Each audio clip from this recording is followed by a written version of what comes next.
My wife isn't here to defend herself. She's in Israel, so I'm going to pick on her.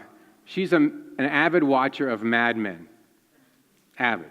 Now, we're time shifters, so she usually watches it while I'm in bed next to her, reading with my tablet computer on my lap, earphones in my ears, the sound up loud enough so I don't have to listen to the drivel that's on the television in front of me. Sorry if you're a Mad Men aficionado, but I'm not, obviously. But every once in a while, of course, I can't resist, well, then, when we're watching it, it's over. Couldn't resist peeking over the top of my tablet and watching the action on the screen. And of course, unless you live in a bubble, you can't help but knowing that what Mad Men is at least about, and Don Draper and all the characters and personalities.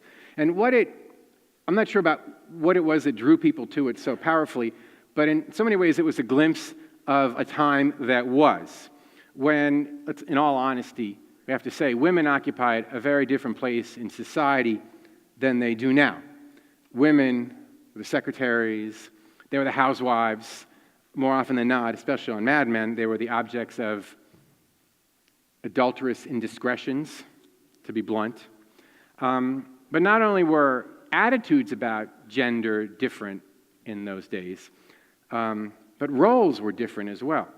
So, sure, women were on college campuses, but their ambitions, just by nature of the world they lived in, were far more limited than they could possibly be now. And though a lewd comment by a boss was not de rigueur, it certainly wasn't unexpected in the work environment. Now we all take harassment training, so we don't say things we shouldn't say, which is smart. And the concept of job equity, of an equal pay for an equal amount of work, was far from anyone's imagination. That was the 1960s. If Mad Men reminds us of those misogynistic days, certain passages from the Torah are downright, well, this is how often you get to say this, antediluvian, all right? Before the flood, in other words. Consider the Ten Commandments. Now, you're going to be surprised to hear what I have to say, I think.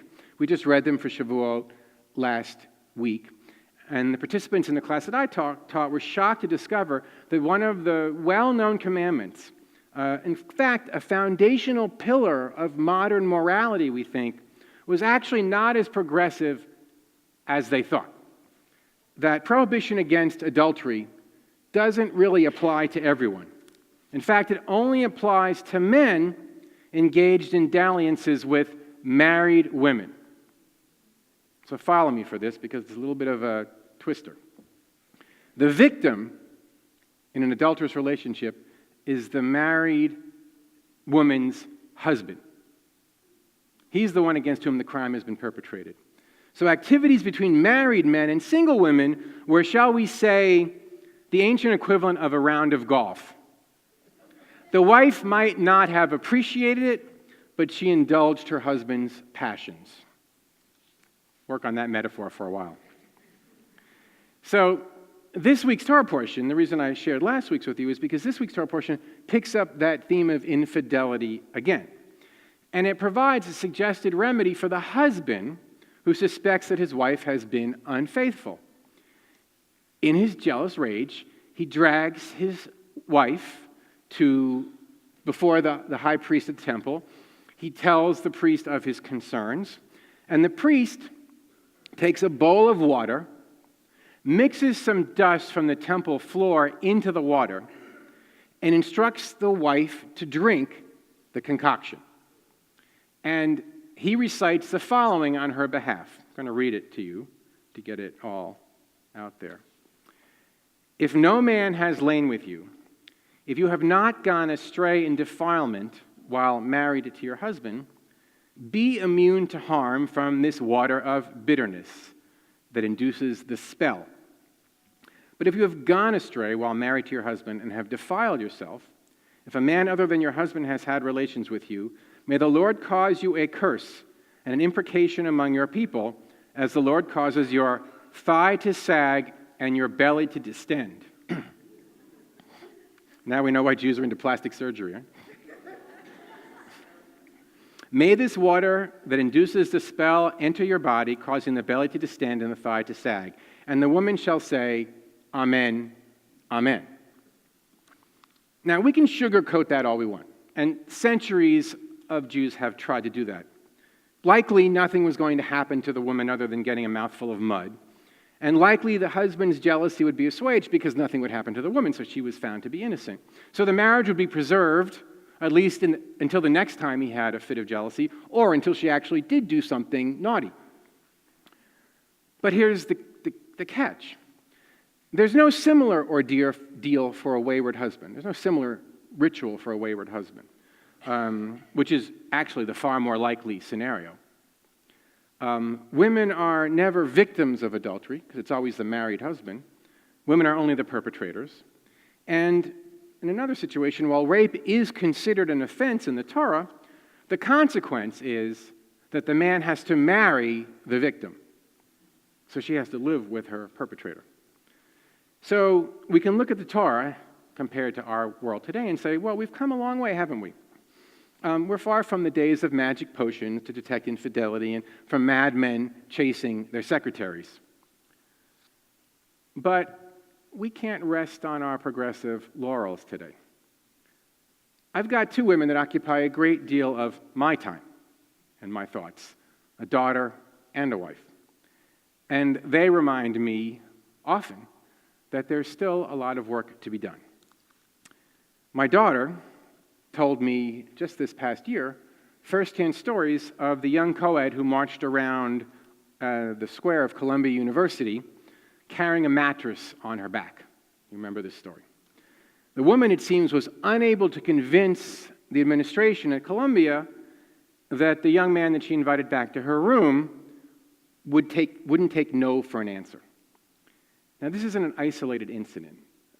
Many young men, when encountering women through the veil of alcohol-induced amorousness, sometimes don't understand the word no.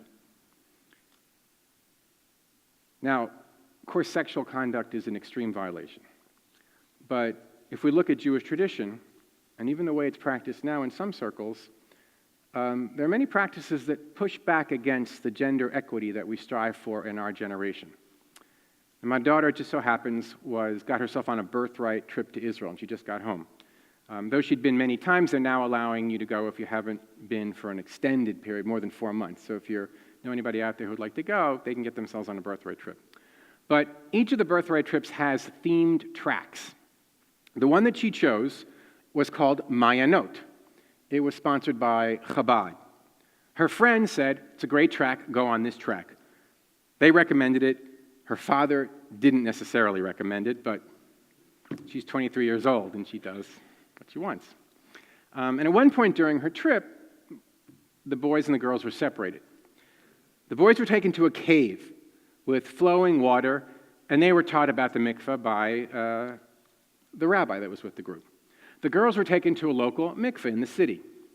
An attractive and charismatic young wife and mother introduced them to the intricacies of what is euphemistically called by traditional Judaism family purity.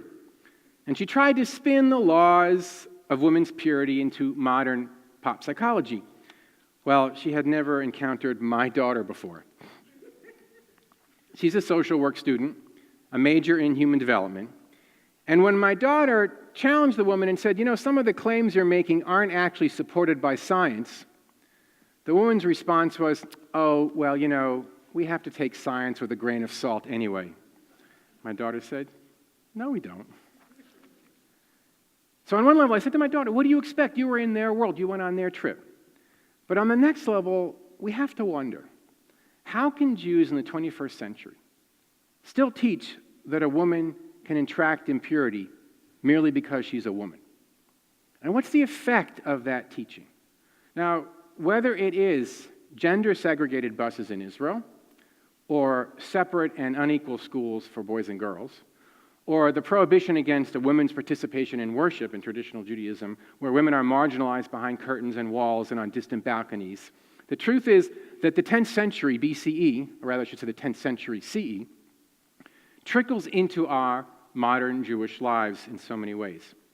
My wife, who's also traveling in Israel, only yesterday, went with a small delegation from the LA Federation, And she was asked to remain outside of a synagogue in Har Nof while a memorial service was conducted for the men who were allowed to go inside. Even here at this synagogue, at Wise, many families host a first tefillin ceremony for their boys. To date, I only know of one family that is asked to host a tefillin ceremony for their daughter. So all of these experiences taken together, and others, project a message that is not so subtle to the women in our lives. And it's about the status that they hold in Jewish society. And I think it extends also into the wider world. So, yes, we have come a long way. And we shouldn't rest on our laurels. Because fathers of daughters still have to worry about the behavior of drunken frat boys. And because we know that there are a wide variety of ways that men exploit women and are entertained by women in this country, and those ways should be disturbing. Because they are representative of gender biases that are pervasive and ingrained in this world. We know that women still face a gender gap for wages. There's a bill right now in the California Assembly mandating equal pay for equal work. Because even today, and even in progressive California, women still earn only 84% of men's wages for the same work. So the sponsoring person in the Assembly has been trying to do this for 15 years. She's been unsuccessful. Now, in America, we can be proud of the achievements we've made. But if we move beyond the borders of this country and our Jewish identity, our religion, then the crimes against women are rampant and horrific.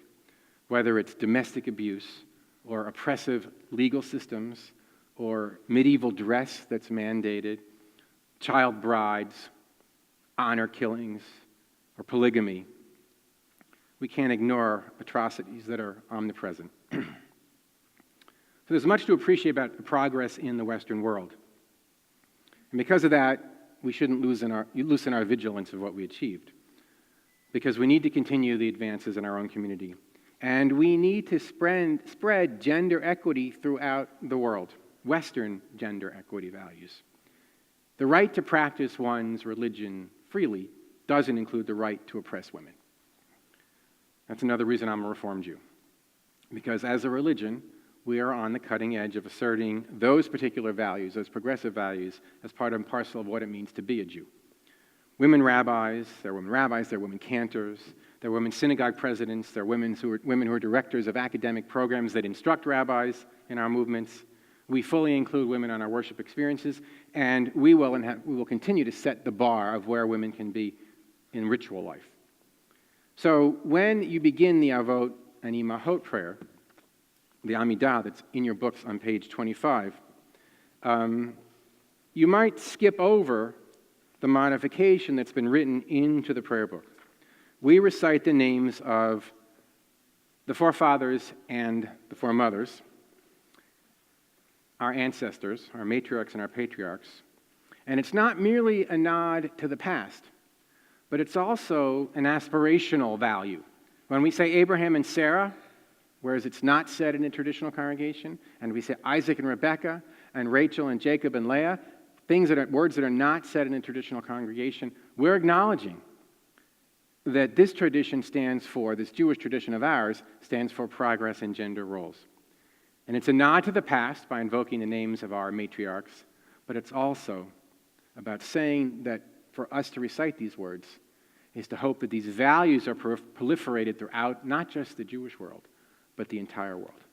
So as you recite the prayer, I invite you to meditate on the meaning of including the matriarchs as well as the patriarchs in our prayer and recognize that it is not just a nod to the past, but it is also an aspiration for a future which has yet to become realized, but which we can continue to dream about in our own lives. The prayer begins on page 25, and I invite you to continue through to page 31. When you're finished, you may be seated.